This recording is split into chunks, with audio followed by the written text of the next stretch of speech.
Tot aquest projecte s'emmarca dins el que és el Cafè Positiu, que és el projecte de l'entitat on el que fem és ajudar les persones a que tinguin una millor vivència de la malaltia i també a que es relacionin amb altres persones amb VIH. Tot això va començar perquè vam fer una ronda, no? Vam fer una reunió amb dones, una reunió amb nois gais o homes gais i una reunió amb homes heteros demanant-los què els hi feia falta a ells. I una de les coses que va sortir amb els 3 grups va ser que la gent no ens discrimini, que la gent es posi en el nostre lloc.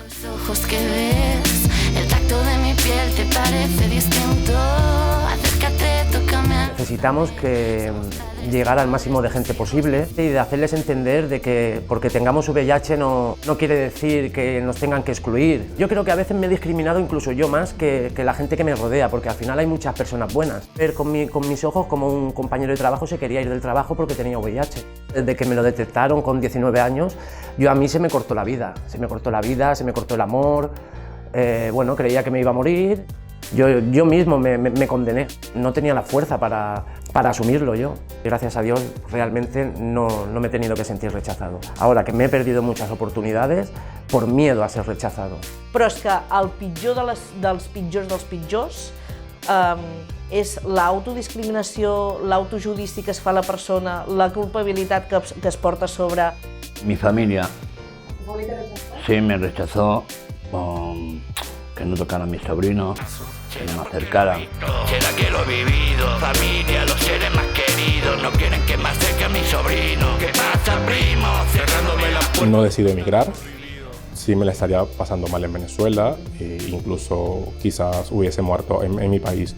Creo que ha visto poca representación de las mujeres en el taller por este tema del tabú. Hay mujeres que lo llevan un poco más escondido, por decirlo así. Como mujer es un tema más tabú, estereotipo imborrable como un tatu de bambú. Depresiones, intentos de suicidio de mujeres que se atrapan en sus propios callejones.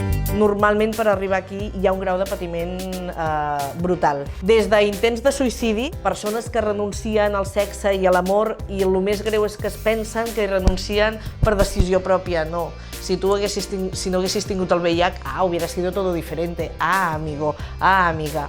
Y ha sido empezar desde cero, desde una idea que casi no podíamos explicar, a ir construyendo entre todos y desde todos. Para mí esa ha sido la mayor grandeza del taller. No hemos parado de ver gente hablando del dolor con mucha valentía. Ver gente abriéndose, compartiendo muy generosamente situaciones de su vida muy dolorosas. Ha sido una parte muy emocionante del taller. Hostia, la creación del rap ha sido una locura. Han sido historias muy crudas y muy reales, todas habladas desde el yo y compartidas. Entonces, a través de esta lluvia de ideas, de temas en los que se siente el estigma, se siente la discriminación, temas que dan miedo, como el ámbito laboral, como la familia, como la sexualidad. Esto que se ha creado ya no es solo nuestro y se lo sienten tan suyo. La fenómena me ha gustado un puñado. También tenemos derechos y que queremos vivir.